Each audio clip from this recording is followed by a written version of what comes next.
healer. There's just been case after case after case where she has been able to channel wonderful energy that has been healing to many, many people. And she just recently wrote her book, which I mentioned before, Cell Level Healing, and she'll tell you all about that. Let's give a warm welcome to Dr. Joyce Hawkes.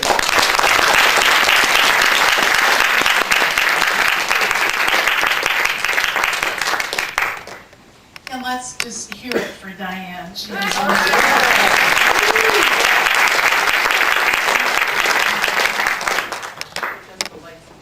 we're going to start, but I have a lot of slides, and so we're going to turn the lights down so we can actually see the slides. Welcome. It's a delight to be here. I was here 3 years ago, I guess. And a lot has changed. Out there, count it, how many can you see? A little more. A little more? If we go too much, your face gets black in the video, so.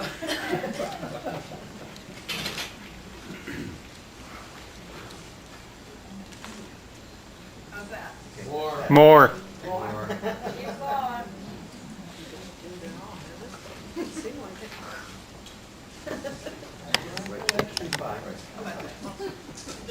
I don't think anything's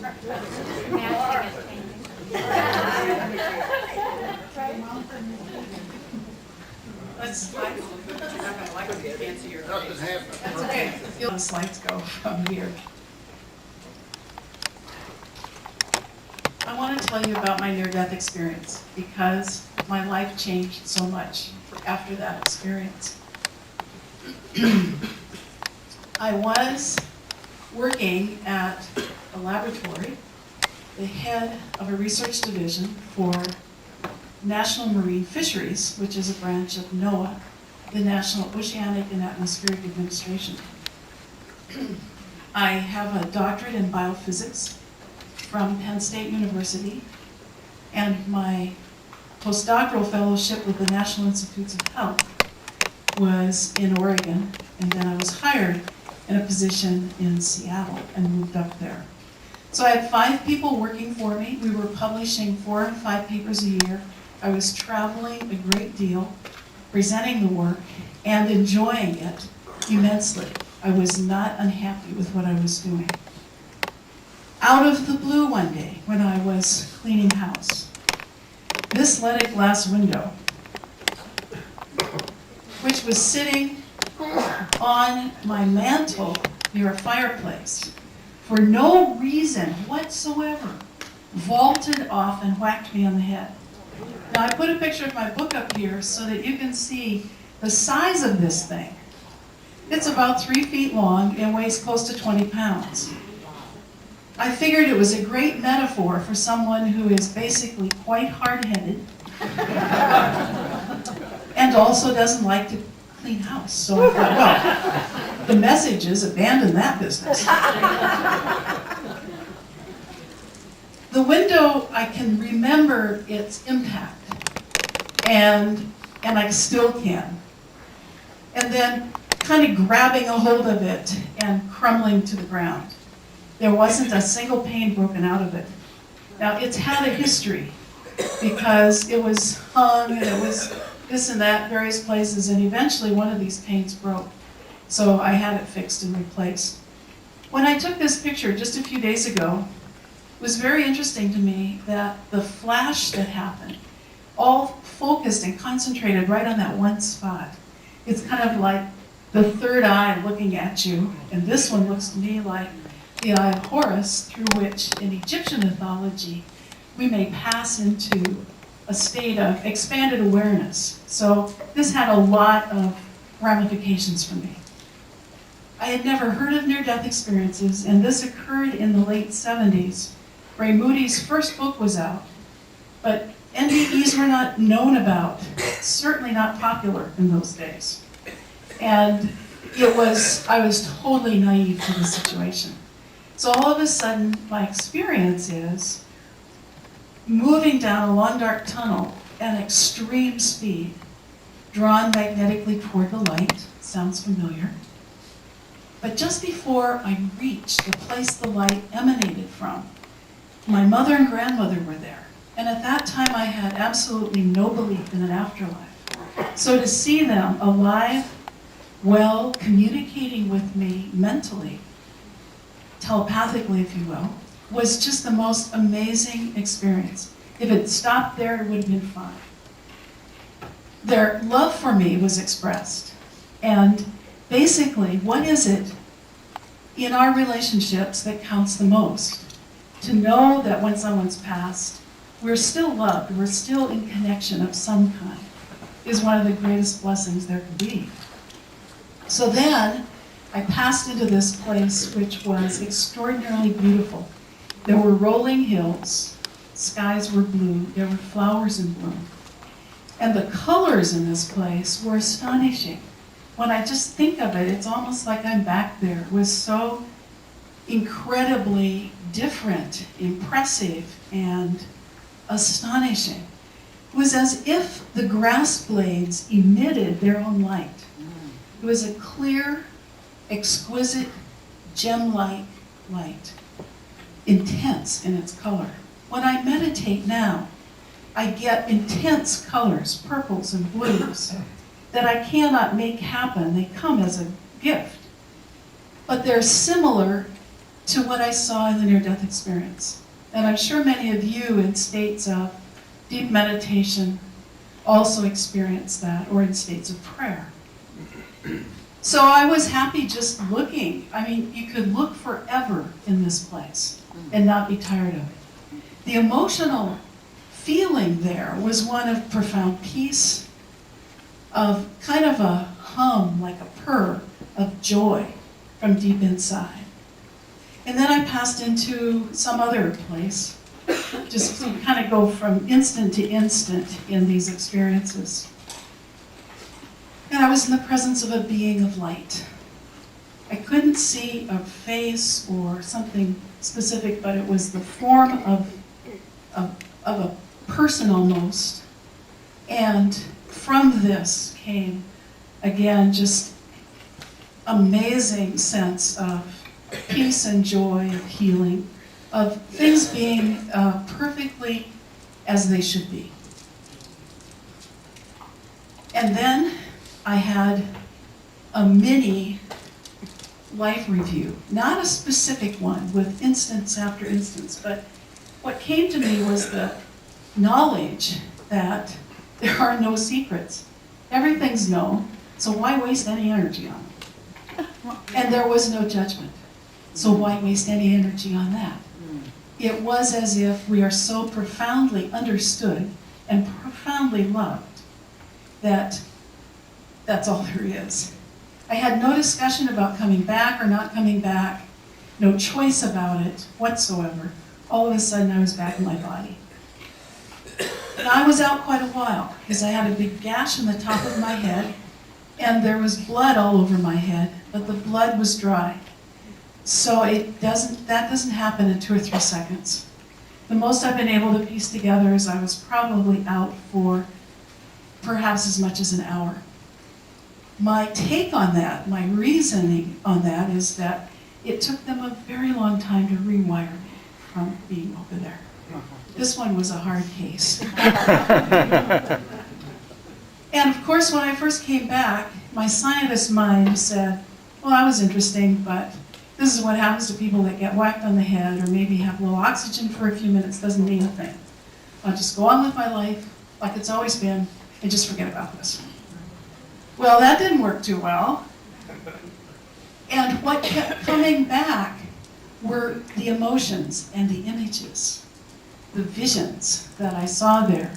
And I couldn't escape the sense of having seen my mother and grandmother, of their love, having been in the presence of the being of life. So I started reading everything I could read and hanging out with people who were interested in this stuff, and ran into Kim Clark Sharp a long time ago at one of the early meetings of IONS in Seattle, and she was a wonderful friend and helper in assisting me to make some sense out of this.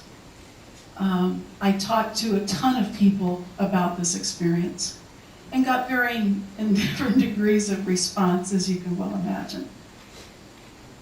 I had no intention to leave science. I had no desire to leave being the head of a lab, flying around the world, writing papers, and the wonderful intrigue of solving scientific mysteries. We were working on the effects of pollutants on fish cells. So I spent time in Alaska, at Oak Bay. I spent a few moments out on some of the research vessels. We were getting incredibly good data. I was sent to Anchorage to be the representative for the US government on a team of scientists and industry people in oil to work up a statement about whether we should drill off the Aleutians. So I wasn't hurting in my career, and I kind of liked the status, must say. So I futzed around for 6+ years, and I found a healer who you've heard here a couple of months ago. Bill Torvand was one of my first teachers. He used to live in Seattle. How many people were here to hear Bill? Is he as wild and crazy as he ever was? Yes. I can imagine. Worse. It's worse. Age does that to all of us, doesn't it? Our tendencies get magnified. So I wandered into one of Bill's classes, and I started working, and people were responding to me, and then I apprenticed with Bill. I would arrange my schedule at National Marine Fisheries so that I could go spend Friday afternoon in the healing room with Bill. And people would respond to me and tell me they felt this and that. And so Bill was not always an easy teacher, but he was a fabulous beginning teacher for me. One day I can remember I had, Bill has vision. He could see stuff in people's bodies. I just thought that was so cool. And I could feel things. That was my first sense. I couldn't hear, I couldn't see, but I had tactile sense. So my hand would go where people needed healing. And I wanted so much to see something. So I've been praying for that, meditating on it.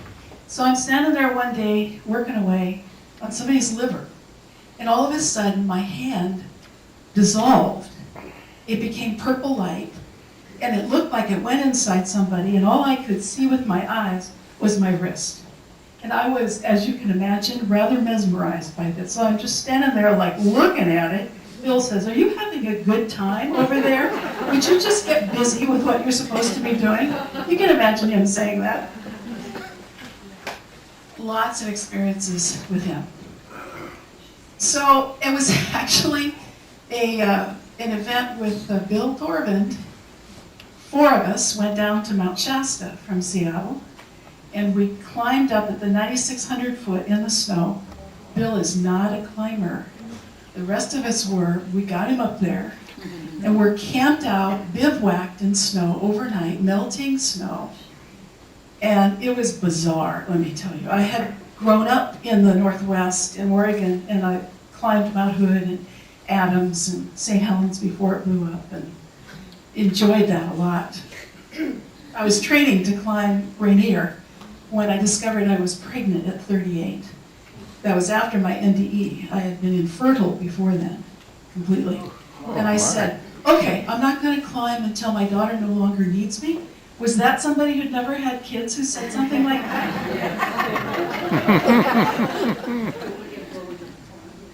So anyway, I haven't climbed a big mountain since then, and I'm just happy fine with that, I gotta tell you. So anyway, here we are perched at 9,600 feet, and on the way back, well, we had a lot of experiences up there, you can well imagine. We saw things, and I felt that spirits came and took me down inside underneath Mount Shasta and showed me caverns where there were crystals. And at that time, I was really enamored with crystals. And they taught me how to use all these different frequency vibrations and energies of the crystals. It was an amazing vision. I worked with crystals for years until I went to the Philippines, and I was at I have a lot of stories, and I've got a lot of stuff I want to cover.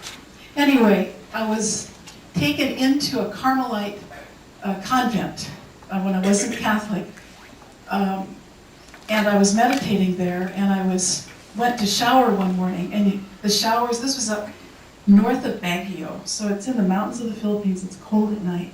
And the shower was a pipe out of the wall that dripped cold water. But you know, after a while, you really needed a shower. And I had a beautiful crystal, an aquamarine, and I hung it on a peg. I wasn't even close to it. And as I got a message saying, quit using crystals, you've learned everything you can from them. They're a crutch. All you need is true spirit. And I went, oh well, I've been up here in the mountains eating rice and mangoes far too long. And that crystal exploded for no reason at all. It was not touched. I went, okay, I'm listening. Don't hit me on the head.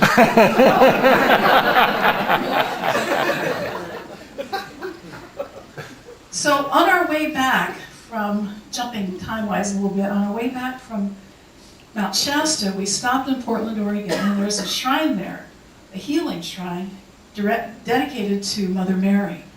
And the three guys took off and went somewhere, and I was drawn to go up and kneel in front of it. It was a huge cavern, natural cavern, the size of this room, with a replica of the Pieta, with candles all around. And my heart was drawn there. You know that feeling when your head says, well, somebody might see you, don't go up there. But your heart is drawn so intensely. So I kneeled there, I heard a woman's voice say, you are called to heal. And I went back and resigned my position at the laboratory the next day. But look, I shivers when I talk about that. It took me 3 months to get out of there because I had to train somebody to take over. I had no idea what my life would be like. But I knew the intensity and the feeling of the calling was as strong as the near-death experience. And at 7 years, it was a result of it. The MDE, as I see it, was profound, but it wasn't like the whole deal. It was only a beginning for me.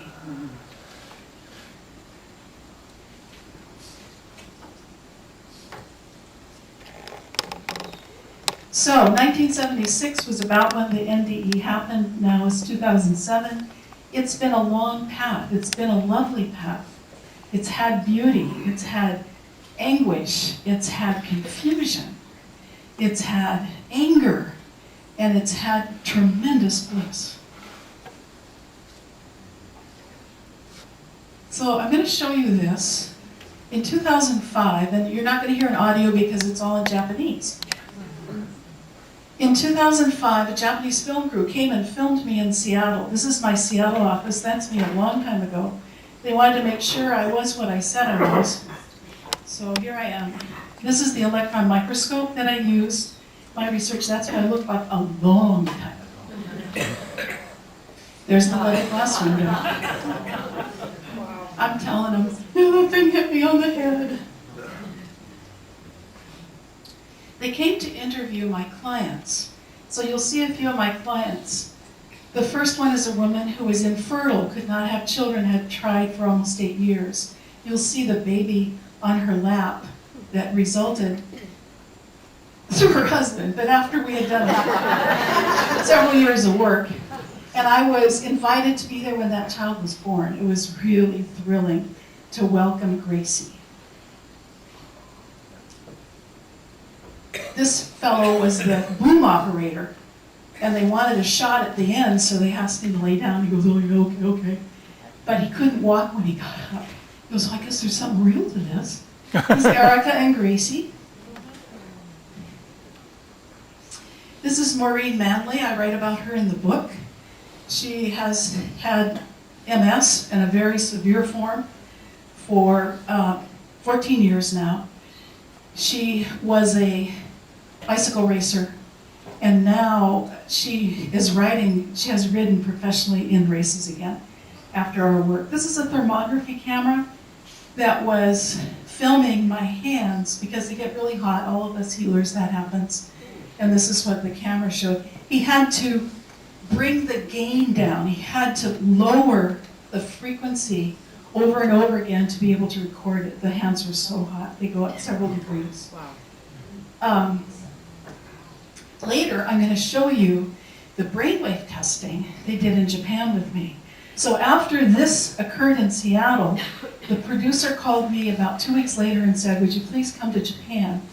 will just treat you so nice for a whole week if you let us use you as a guinea pig for a whole day. Oh, sure. I'm used to labs and all that stuff. So I will show you in a few minutes the testing they did. They did brainwave testing with some of the most state-of-the-art equipment I've ever seen. And tested me in meditation and then doing healing work. It's quite interesting material.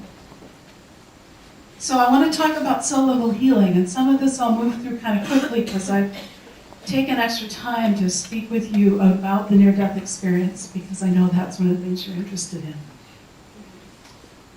So the healing developed for me out of this spiritual experience. And the title of the book includes The Bridge from Soul to Self, which I felt at the time was that basic question: how do we connect soul or spirit and body for healing, for bliss, for awareness, for happiness?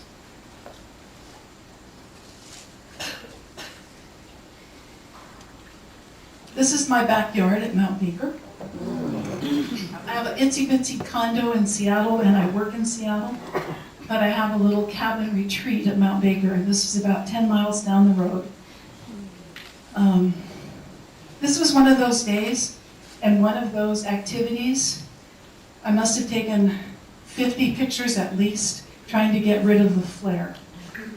And when I loaded them on the computer and I looked at it, I went, oh yeah, well, okay. The flare's the deal, isn't it? How much of my life has been like that? It has to be a certain way. If you look into the night sky, especially in the city, we don't see much. But if you extend your senses and look with a telescope, this is a picture imaged with infrared from the brand new satellite telescope, the Spitzer. And the color is what it sees. It sees galaxies at the infrared range. This one's Andromeda, and this one is Orion. Orion is the birthplace of many stars. We were talking about the number of cells in a human. I'm still at 100 trillion, so that's the best data I've seen anyway. Even at 100 trillion cells in each one of you, if you're short, there's a few trillion less. So I probably have 80 trillion, but those of you who top out at 6 feet have 100 trillion cells at least. That's 1,500 times more cells in one of you than the entire population of the Earth. And if you were spread out in the sky, you would be 1,000 times, occupying 1,000 times more space than the entire Orion galaxy. You are a galaxy. You are a miracle. You are amazing. And you started from one cell.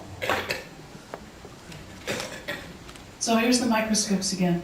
Two kinds. There's a scanning microscope that looks at surfaces. There's a transmission electron microscope. Both work with the electrons as the power source that looks inside of cells.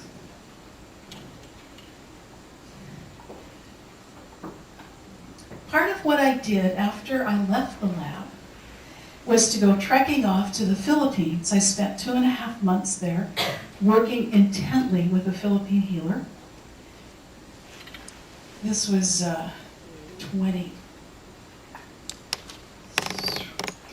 been in practice 22 years, so this is about 19 years ago. And I'm just back in touch with him. Been invited back to the Philippines to do some work with the book. Isn't that just amazing? Anyway. This critter, this is a dragonfly, was the guardian spirit of a hot springs I used to go to. And after I'd been there for a while, I became so internally peaceful that I could lift my finger, stick my hand up, and call the dragonfly to come sit on my finger. Someone taught me to do that, and my daughter, who went with me to Sacramento on book tour, I'm telling this story, and she said, Mom, I remember. She was about 6 or 7. She said, the dragonflies would come sit on my finger too. And the butterflies would come when we were walking and just rest on our hands. It was the most amazing experience. But the trick was, there was no aggression. You didn't want to grab the dragonfly. You didn't want to stick a pin in it. You didn't want to take it, you just wanted to be with it for a few minutes. And that's what seemed to come from that heart connection. So the first trip I went on was to the Philippines, spent 2.5 months working with a healer and learning how to read the body. He was really good at seeing inside the body. And so working with him, because he would not speak English, he would only speak Tagalog, demanded that I began to really look and to penetrate what was going on in the body I was working with. Then I went to India, and I spent a month in South India working with anybody I could find. I spent 2 weeks at an ashram and got exposed to a whole other kind of religion and chanting and belief system than I had ever been around. It was very rich for me. Then I wound up in Bali and worked with a healer for 10 years there, went back and forth 6 times, and had incredible experiences with her. This is what she looks like. She's passed now, and I was still work with her from the other realms. But this was after one of the very intense tests and initiations she did with me. She would chant and walk up and give me a big, just whack me on the back, and then ask me what I saw. But what I did learn from her was how to navigate this reality and the expanded reality safely. Many of you see things, you experience stuff. I have clients who come to me all the time with extraordinary experiences. And sometimes they're frightening, they're usually confusing. What do I do with this stuff? And so the gift of Jiro Manku Sri Kandi, she had a long name, was that I did see what she saw. And I saw symbols and events in the temples that I had no idea about, that they were appropriate for each of those situations. So it helped develop a lot of confidence for me in being able to transit levels of reality. And I will talk to you about that because that's important for healing. This is a sunrise in Bali. So, at the interface, which I used to call the bridge, it's not as long as a bridge. It's kind of right here, right now. You know, you write books and they're out and then you go, well, I don't quite exactly think about it that way anymore. Yeah. The stories are the stories, but the interpretation shifts as we grow. The interface is as close as your breath. And it's the intersection of oneness or of states of being. So, what's important in healing is to choose your dimension. Here's a picture of a galaxy with the Hubble telescope. The dimensionality and the spin, the spirals that are in the wider universe are repeated within our cells. And I'll show you the spin inside the cells. So here's a galaxy. This is a picture from Scientific American about a year ago, an artist's depiction of parallel universes. Which universe are you inhabiting? Scientists have developed equations for at least 12 dimensions. Now, most MBEers go, well, yeah, okay, well, I've probably been through more dimensions than that. But this is in the realm of physics, mathematical explanations for parallel universes. And then we'll look inside the cell. This is one single cell that's been stained. This is not my work. To show the fibers inside the cell, this is the nucleus. So in choosing the dimension, if you choose the dimension of the universe, then you're in a meditation where you're journeying and you're experiencing all these wonderful things. When you come to working with healing the body, you want to grab that and bring it to this dimension. That's my experience of what makes it the most powerful. So we're going to extend our senses now. Rather than look through telescopes, we're going to actually look through these electron microscopes. And this is my work. This is all published work. This is the outline of one single cell. It's in a fish, and it's in the fish skin. Fish skin has little ridges on it that hold the mucus close to the skin, so when the fish goes through the water, it can slip quickly through the water. It's really amazing and beautiful. This is with a scanning electron microscope, one single cell. This is lens cells in the eye of a fish. And they're long cells, they look just like yours, or very close to what yours look like. They wrap all the way around the lens. This lens was freeze fractured and cracked so that you got to see the side angle of it. These little things that look like trees or whatever are actually the interlocking parts of the lens cell so that the lens stays together when your muscles of your eye make it squish back and forth. And this is work that we did and published. Now if you look right straight down on these cells, this is what they look like. These are here. In a cataract, this is what the lens cells look like. Notice the order is gone, the beauty is gone. They're more chaotic, they're more disruptive. This is true in every situation of disease that I know at a cellular level. So one of the things you can take away from here is in your meditations, in your breath work, however you do it, see if you can keep beauty, clarity, pattern in your body, in your mind, in yourself. It is chaos and disruption that goes along with disease. Now, these are two cells magnified a whole lot. This is just the very edge of them. This is in the stomach of a fish. And these are the long microvilli, is what they're called, that absorb all the nutrients, just like in your belly. In people who have any kind of celiac disease, these microvilli are absent, they're scrubbed. So it's just the bare surface of that cell trying to absorb what's needed. Have you ever wondered, after a big meal, Diane took me down to have a Greek meal last night. We don't have much really good Greek food in Seattle, so it was an incredibly delicious experience. And I ate a lot more than I usually eat. And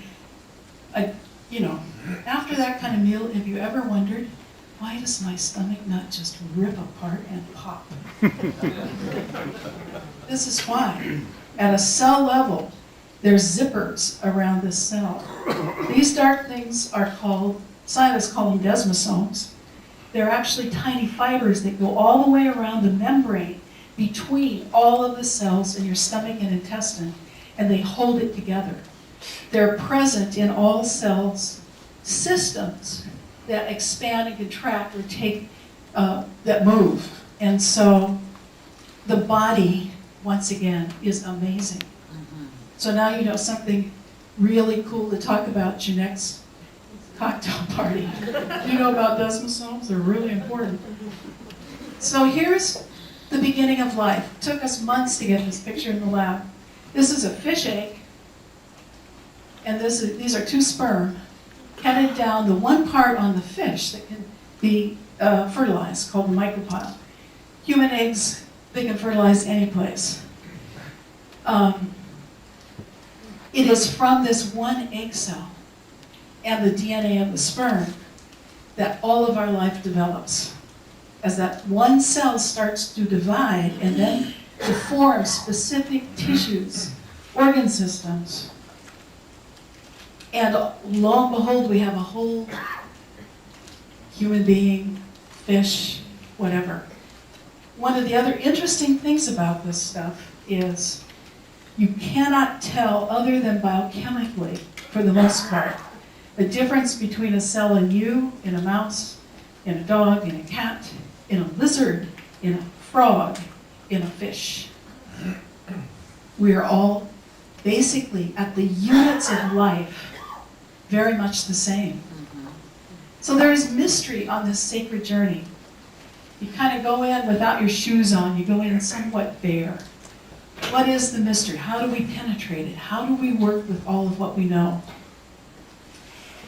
This report in a recent Journal of Science captured me. I'm a fellow in the American Association for Advancement of Science based on work that I did on high-speed laser effects on pigment cells. Really cool, exciting work. And I've maintained that association. So I read this journal every week, sort of. If it had jokes in it like the New Yorker, I'd read it more, but. Scientists aren't so funny. Anyway, this is, we have any mathematicians here? Oh, I always want somebody to back me up. This is a problem that has been for a whole century. It's, and I can't say French either, so it's this conjecture.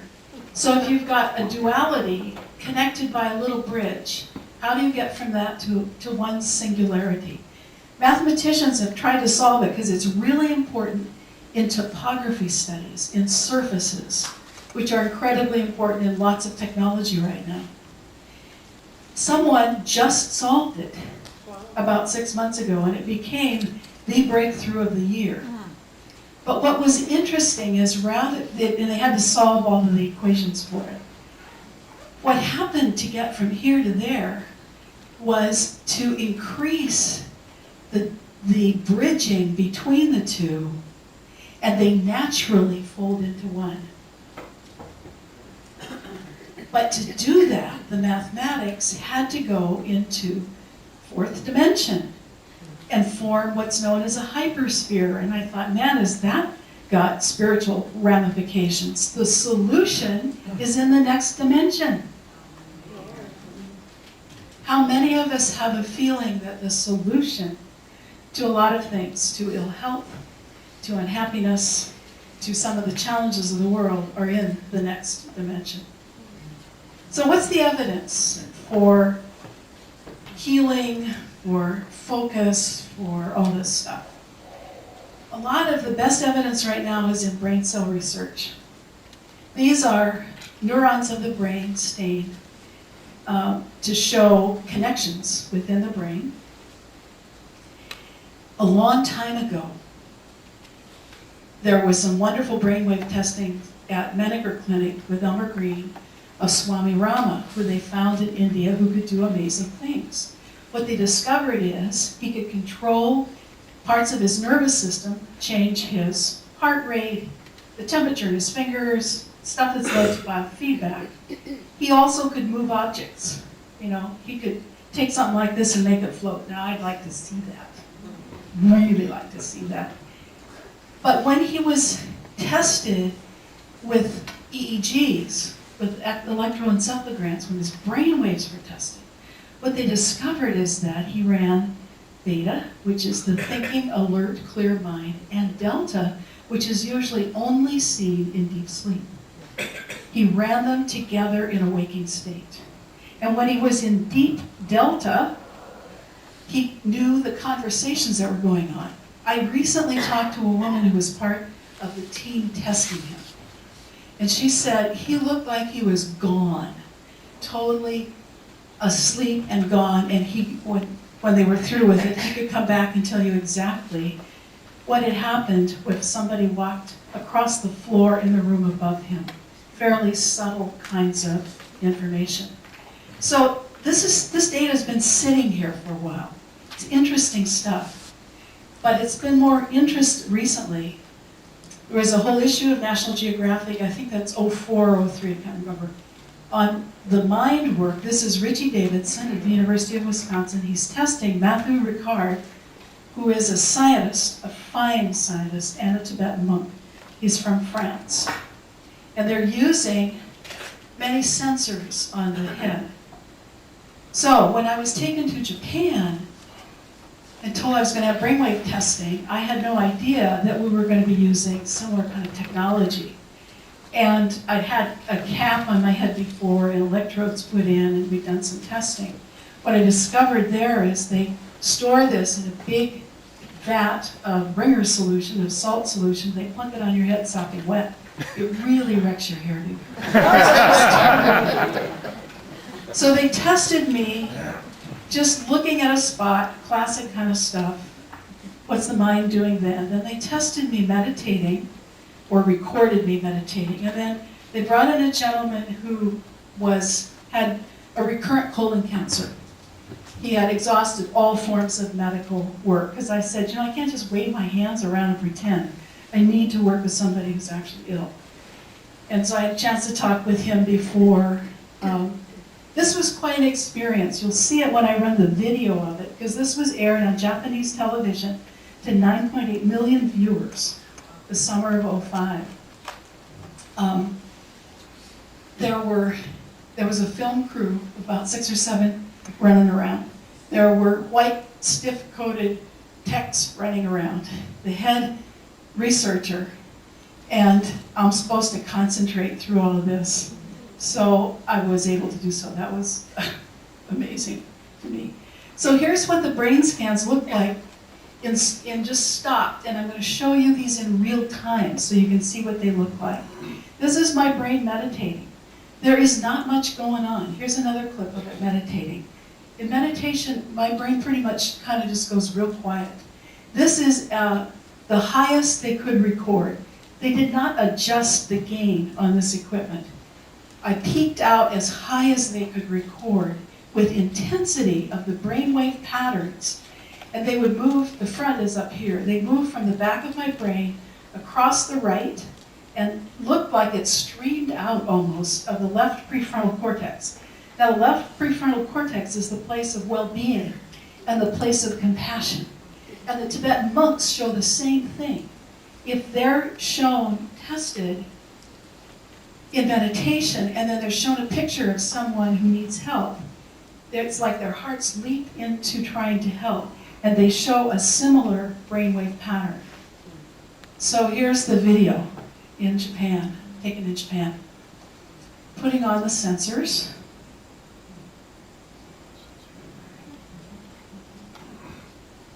That's Dr. Akio Mori, and each of those wires went to a recording computer. And this is the image on the computer. The last one was of just the hanging out brain, just sitting there looking at a spot. So I went into the deep kind of altered state I do when I'm doing healing work. And this is the meditating brain, some activity, not a whole lot. And then this is when I'm working with this gentleman. So in this real busy room with all these folks running around, they locked us in this little cage with cameras looking at us. It was quite an experience. So this is my brain doing healing work. You can see how much faster it is. It's the real time. Here's the looking at a spot brain or meditating, I'm not sure which, and this is the healing brain.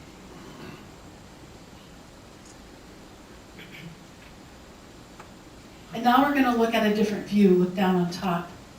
So you get much more of a sense of how active the parts of the brain are. And at this point, Dr. Mori is saying, in 40 years of work, he'd never seen anybody with the focus I had. Now, I didn't come with that. It wasn't created with a near-death experience. This came with training and my belief that when I'm with a client, there's nothing else. I can't think about anything else. I'm totally, completely present with them, and that's part of the healing work.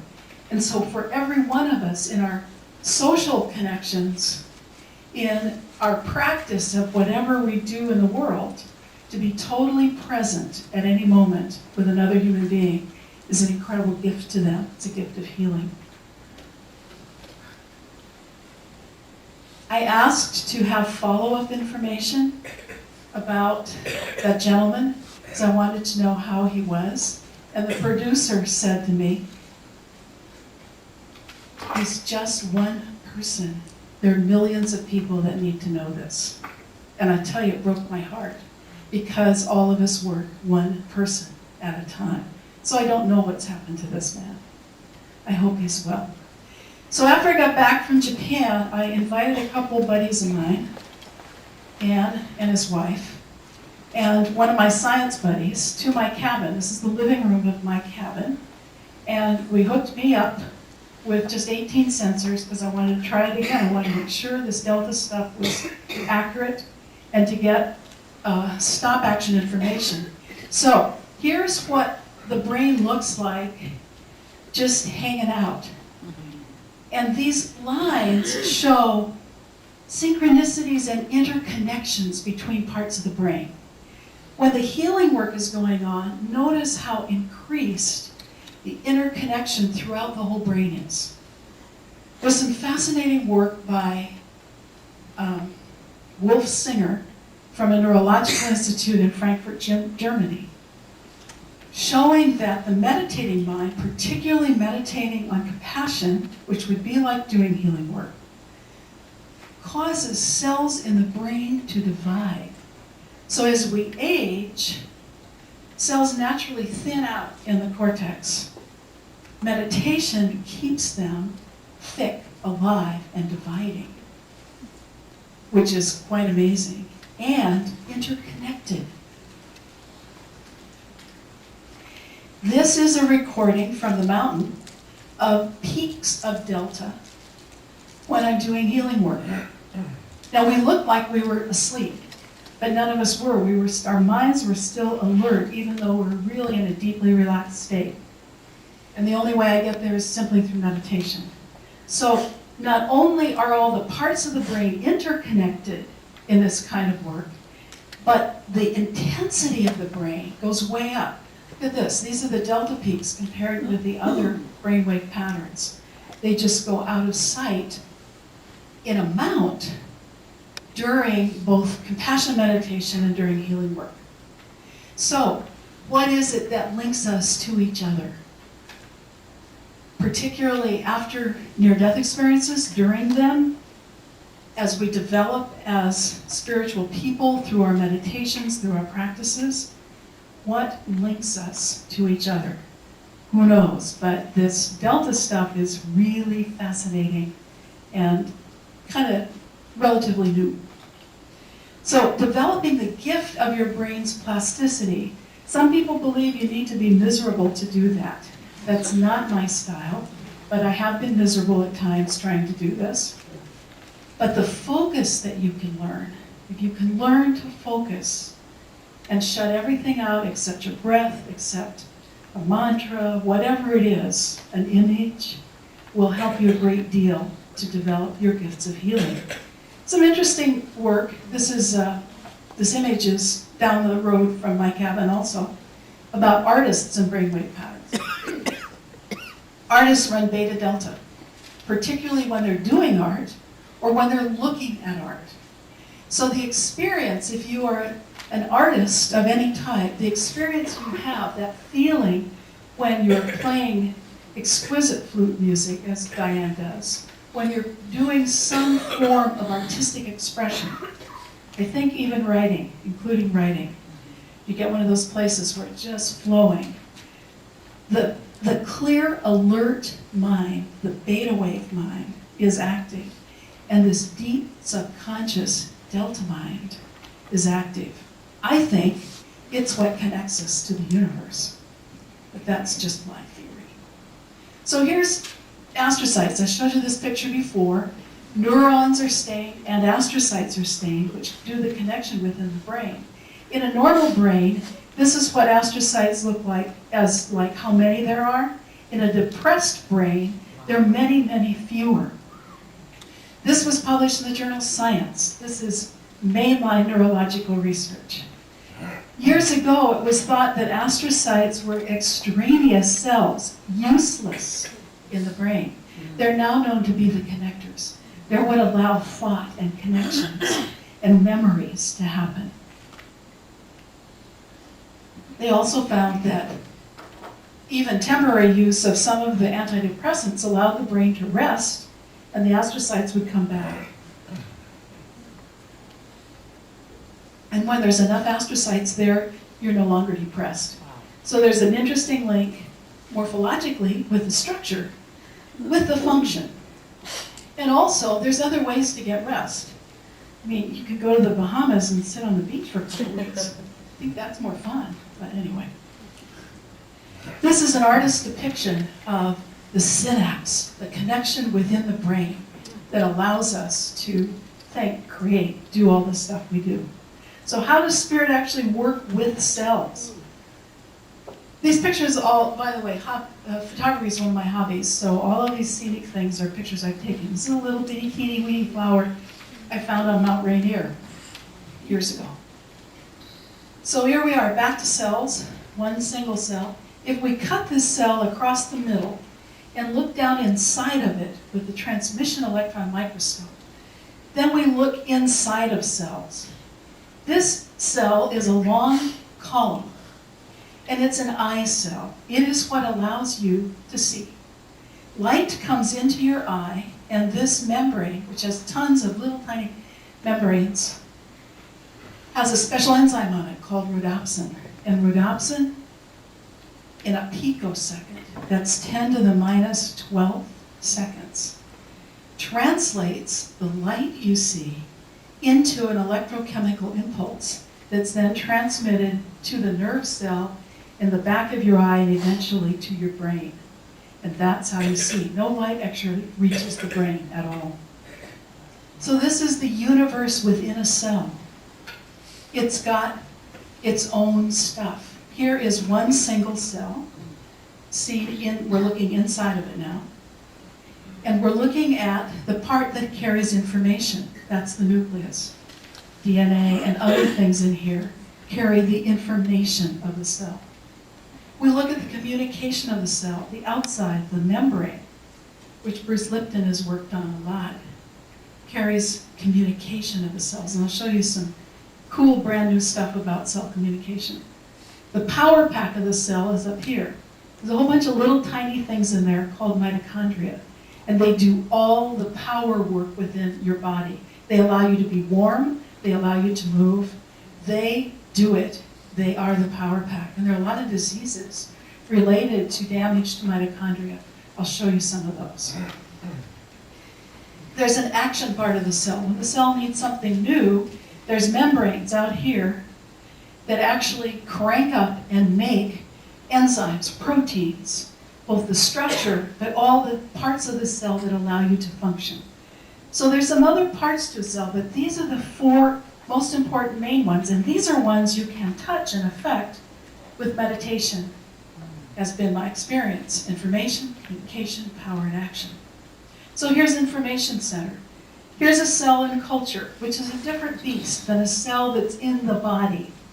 Here's its nucleus, containing all of its information. This cell was a little surprised when we looked at it. It went, whoop. This is the communication part of the cell. Here's the outside, as an artist would depict it, of a cell is a teeny portion of the membrane of the cell, and this is inside. And so there's all kinds of things hanging out on the outside of all cells, which are receptors. They grab a hormone, pull it in, and they go, oh, okay, so we need some more estrogen. Or they grab something else, woo, we need some more insulin. We need this, we need that. So that each cell of the 100 trillion in your body are in precise communication biochemically with all the rest of the body through your bloodstream. But dig this. These are cells grown in culture, and what was discovered was cells next to each other send out nanotubes. These tubes are so small, that's why they're called nano. They're 10 to the minus 9th in dimension. They're very tiny. They touch another cell, and they send a little packet of biochemistry that says to the cell next door, yo, this is what's going on over here. So cells are in touch with each other side by side throughout your body. Incredible levels of communication. These are the power pack of cells in the pancreas. Pancreas is an organ that just is working like crazy. It's very busy. And this is what the power pack looked like in the organelle called mitochondria. What's cool about mitochondria is the enzyme that does all this work actually spins when it works.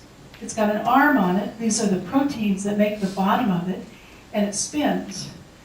So every time a special molecule called ATPase grabs energy from when food is broken apart, it stores it, it picks it up spinning, and it stores it. And then when it's needed for the action of the cell, it releases it as it spins. What we know about the galaxies is almost every one we've seen is a spiral in form. The people in ecstasy, the Sufis, often spin. They just feel that feels good inside of every single cell in your body. 3 of the main functions spin when they're working. The information in your body is carried in a spiral, in a double helix. The mitochondria spin when they're working. And the action part of the cell also does.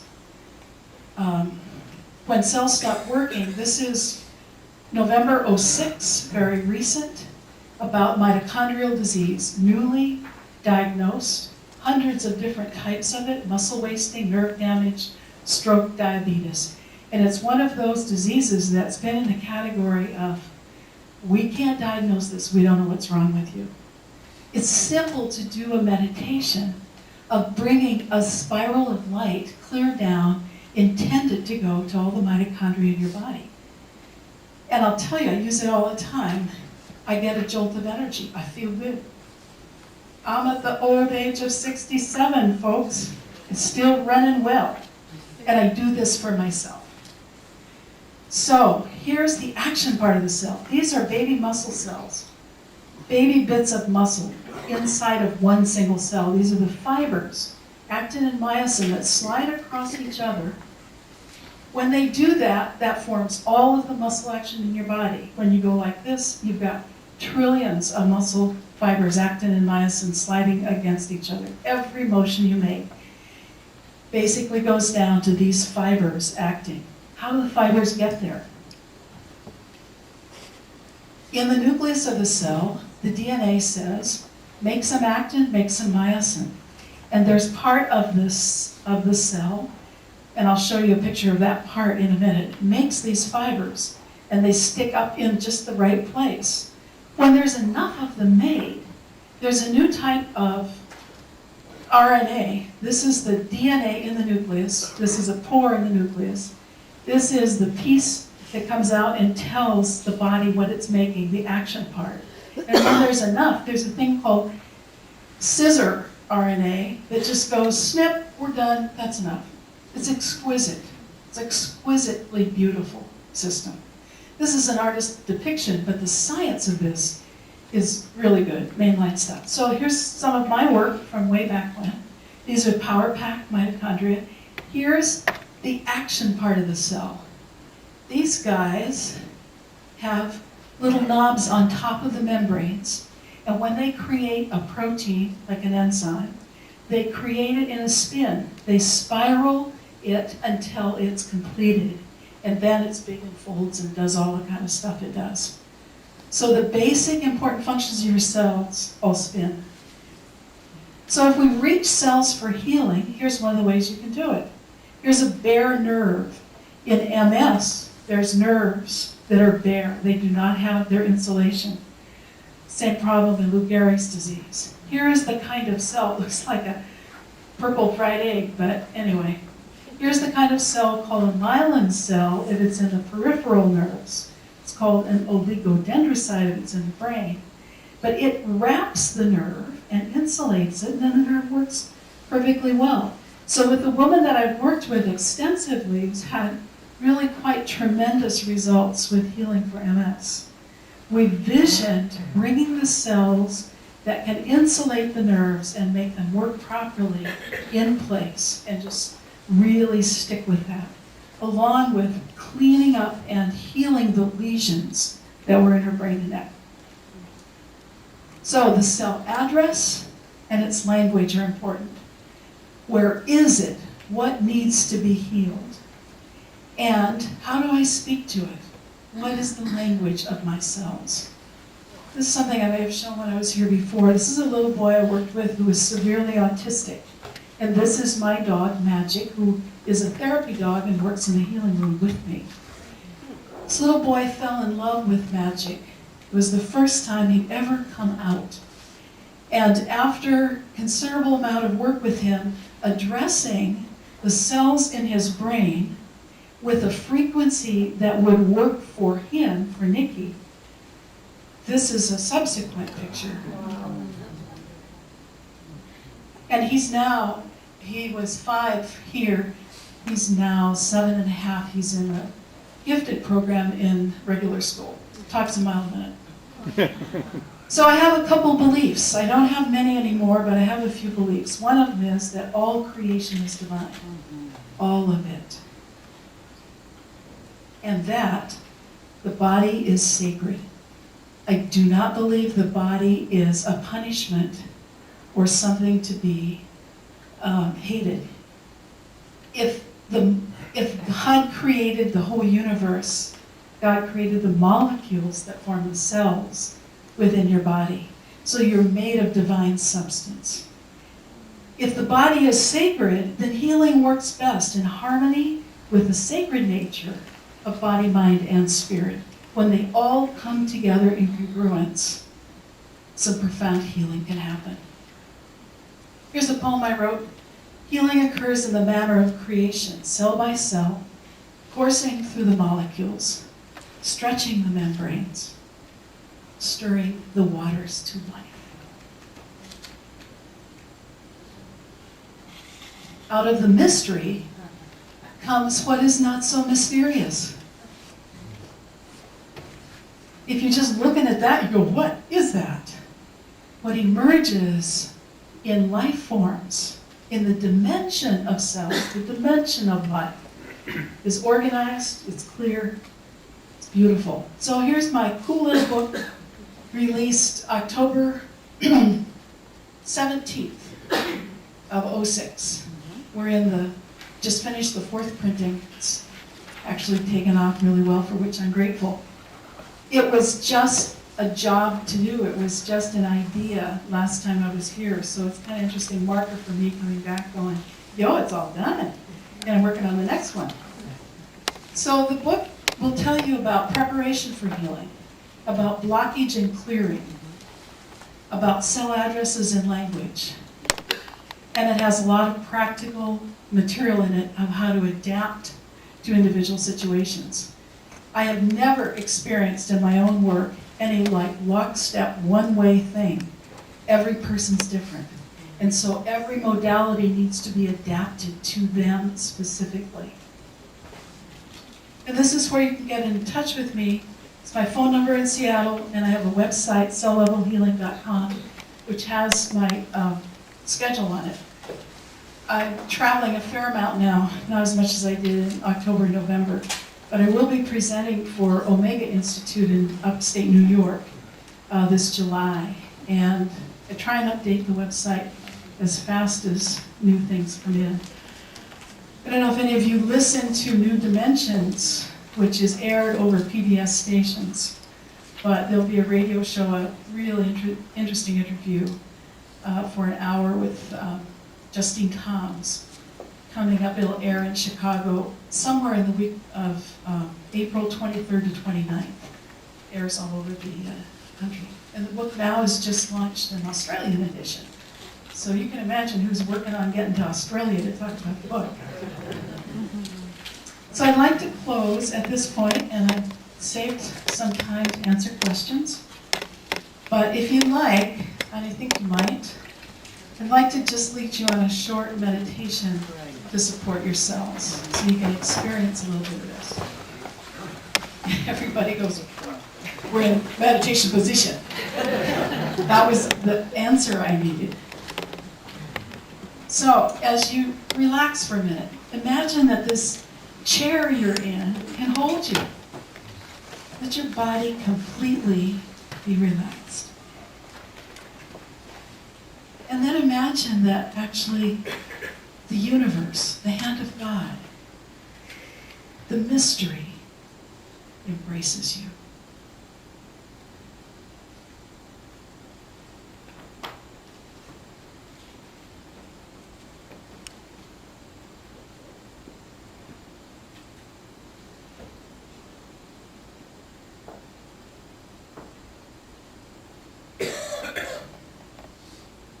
Just kind of notice where you feel either tension or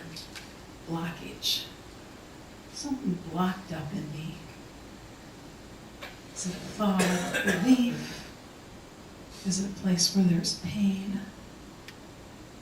Is it physical? Is it emotional? Is it mental? Pretend that your breath can go to whatever place you found and soften the edge, and that you can just breathe it out.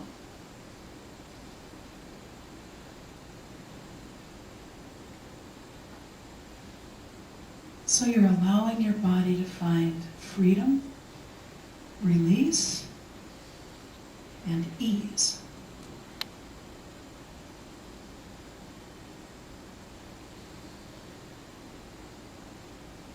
Now imagine as you're breathing, you can think about the word balance, and you breathe it in, and let it touch the place in your body that may need to transform, turning things into lightness, into bliss, into health. And the out-breath is harmony. So you breathe in balance, and you breathe out harmony to yourself, to everyone in the room, to all those on the planet.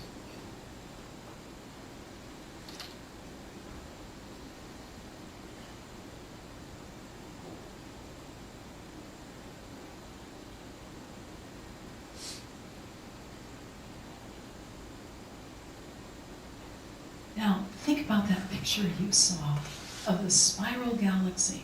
I showed a couple of them. Maybe Andromeda, maybe another one. And that you can bring the spin of the universe to you. Inside, let it spread inside to all the cells of your body. That multitude of life units.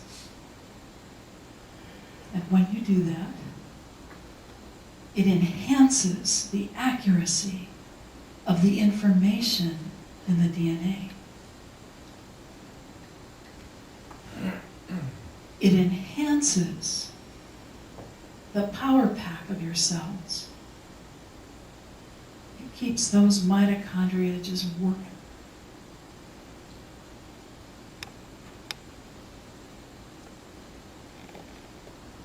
These spirals, they may be golden, they might be purple, they might be shiny silver, can touch the action part of your cell,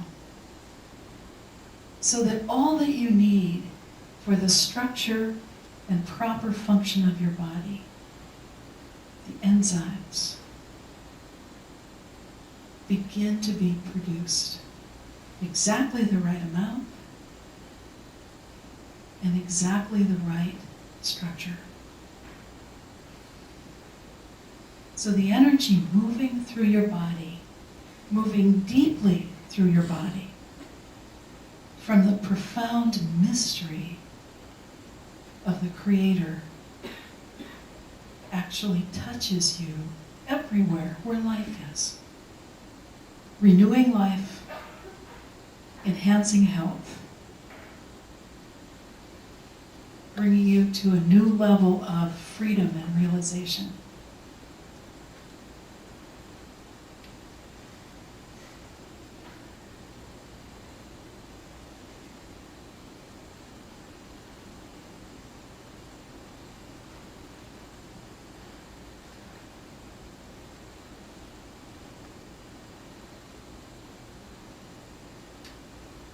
And then let yourself come on back.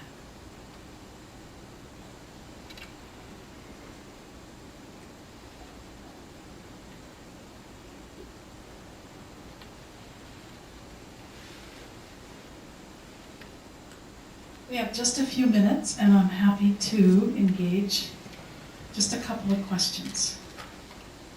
If you come to Ruby's tonight, I'll be talking and answering more questions right here. This guided meditation that you did, is that similar to what you do when you go into meditation? Repeat the question. She wanted to know if the guided meditation I used was what I do when I go into meditation. Sometimes what happens when I'm in a group like this is I just let come through me what comes. So it's not standard. But I do use the spirals for myself all the time. I love them. Do the galaxies and functions in the body, do the spirals occur in both directions? Oh, good question. Do the spirals rotate in the same direction, or what direction, in the galaxy or within the body? The spirals within the body, I don't know about all the galaxies. The spirals within the body rotate both directions. And it used to be, you know, that you went counterclockwise to unwind the body, release stuff clockwise to seal it. I don't find that to be practical or true. When I feel somebody, I feel which is their natural motion. And because if you lock into it has to be one way, you'll find yourself in a position where you can't do it that way sometimes, which is what happened to me. And I went, oh. And then you realize the results are just fine. So you don't have to be attached to exactly precisely which direction it's going. There are certain enzymes and proteins that rotate left, some that rotate right. Uh-huh. You talk about your work with children with ADD? But I talk about my work with children with ADD. Yes. I work mostly with children with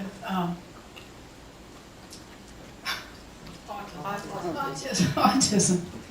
I've done some ADD work, and there's so many factors, and I don't tackle the nutritional factors or so much the psychological factors. There are other people that do that. What I do is an energy piece, and it doesn't stand alone necessarily, but it certainly has helped, and it's done major stuff with the kids that I've worked with. And I don't work with hundreds of children, but with I work mostly with adults. But I've seen just amazing work, and it's been moving into the brain and listening really closely when I'm with those kids as to what are they experiencing. And like, there was a child in Ohio, actually, that I did all telephone work with. He never saw the dog. He wouldn't even talk to me. But as I tuned into him from Seattle to Ohio, what I felt was that he was blasted with like 100 TV stations, images and sounds blaring all the time. And all he could do was withdraw from it. And so first thing I said to him, sort of from my heart, was, I'm going to hang out with you until it feels safer for you. I can help show you how it's safe. And so we just started giving him a place of safety. Well, the first thing he did after that session was throw a tantrum. And his parents were ecstatic. He'd never shown that much emotion. So he had enough safety to let out some of the rage within him.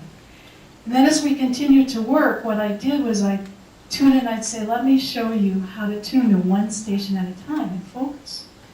And so during these sessions, his parents, I was working with his parents, he didn't necessarily know I was working with him.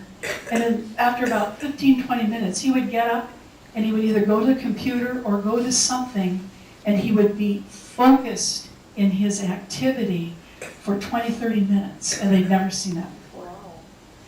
So one of the tools of profound healing is listening. And it's listening at such a deep level that you're actually getting part of what's going on in the cells. Okay. Another question? There's a beautiful verse in the Bible, in Malachi, as to the works of my hand, command thou me. And the healing that can take place when you have a sense of oneness with, as you do, can just be miraculous. So his comment is about a verse in Malachi and about the sense of oneness, and from that emerges tremendous healing. Couldn't agree more. You've outgrown the crystals in your own experience.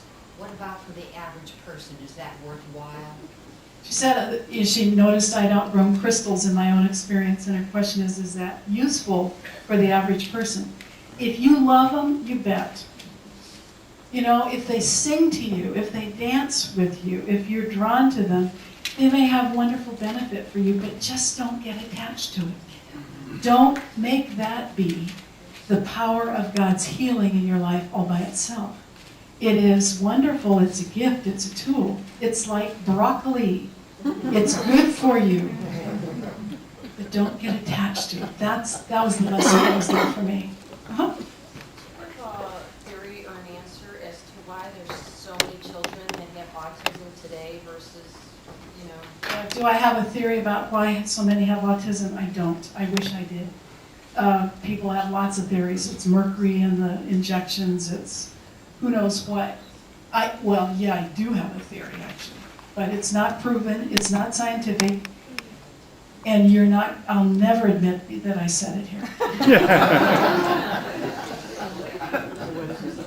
I think we have the most amazing spirits coming into bodies right now. I think they're incredibly bright, sensitive, highly tuned. I don't think they've been on the earth for a while, and they hit this density and they go, oh, yikes. And I think they're part of the future of the healing of our planet. And I think whatever care can be for them, to assist them so that their gifts can come out is really important. I do not believe they are abused children. I've worked with families, I know they're not. So that's my own little private theory. In the back? Yes, I was wondering, you had the autistic children and you're not actually getting the child's consent to work on them. Can you do that with adults? Like if you have somebody with a mental problem who's refusing to go? No, I never work without permission, and I had JT's, the question is, I worked with this little boy without his direct consent. I had his soul's consent. Oh, okay. Actually. And with adults, I do not work, like somebody calls me up and says, would you please fix my husband? I can't do that. So I work with people that I have direct permission. Yes? I liked what you said about listening. Having said that, I wanted to make sure I heard it right. I don't think I did. You said after your near-death experience, you got pregnant? That was the first time? What is the connection? I've heard of people coming out of near-death experiences and having new talents and new abilities.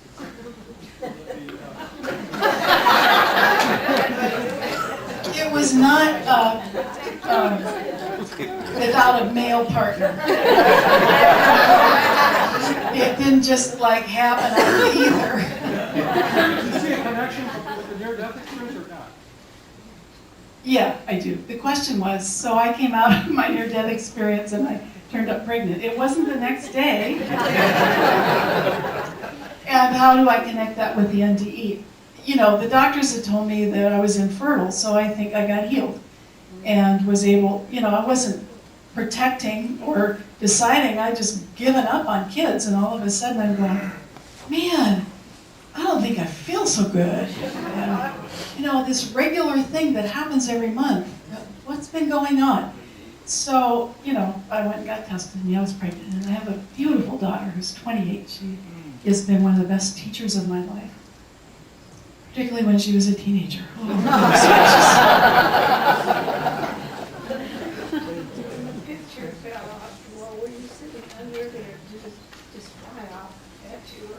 I was actually vacuuming in front of this fireplace, and I know I didn't bump it. So I was down like this, and this thing came choop right on my head. So I just went down with it. That's what happened. You saw in the picture, it has really heavy wire on it now. It never hangs unless it's anchored. Because I'm not sure I always listen well enough for that thing not to come swinging at me again. Have you experienced Parkinson's? Yes, I have experience with Parkinson's. Parkinson's, so here's a little vignette of address and language of cells. There are very few mammals, only humans and guinea pigs, that have a part of the brain called the substantia nigra. It's way down deep inside your brain. It's a small tract that has pigment in it. How did pigment wind up in the middle of your brain? It's most unusual. The symptoms of Parkinson's occur when those pigment granules are extruded from the cells in that tract. No one knows why. But that's why L-DOPA is given medically, because it's precursor for melanin. It allows those cells to have some more melanization. So that's the way I look at, first of all, what's the address of the cell? Where is it? And what can I find out about what's going on? So when I do my meditations for someone or work for someone with Parkinson's, I go right into that part of the brain. The message to those cells is, quit spitting out your pigment. Maintain the pigment, and I ask, what do you need? Essentially, what is it that you need energetically to keep you healthy? Now, there's lots of other modalities. I do not work alone with people. I ask people to work with their physicians, their nutritionists, so on and so forth. Those are not my gig. Mine is the energy piece, so that's what I do with it. I've had not huge success. It's not one of the ones that is easy to work on, but I have had success with it. Some of the things I'm better at are arthritis, cancer, infertility, all the neurological stuff. Yeah, Richard Dawkins, who's a don at Oxford University, has written The God Delusion, and I think he represents a lot of scientific thought and scientific belief in atheism. So what's your take on that? Dawkins' book on, there's no such thing as God. What's my take on it? Well, I didn't believe in God before my near-death experience. And I came back going, oh dear, I think that's what I need to believe in. So my own experience has been a closeness or oneness that brings a sense of freedom and bliss that you could describe and explain in lots of different ways. It feels like a connection with something way bigger than myself, however you call that. There's a trap to get into too much God stuff because it's so misused. But I don't think we just all showed up on our own, or that we can explain the whole universe in that way. Last question. I was just going to say, I think sometimes we should ask Dawkins if he doesn't instead think that science is God. Yeah, sometimes scientists think they're God, that's right. Or no, that science is God. That science is good. Well, scientists sometimes do too. It was a jolt to lose that status, I gotta tell you. Anyway, thank you. I've enjoyed some of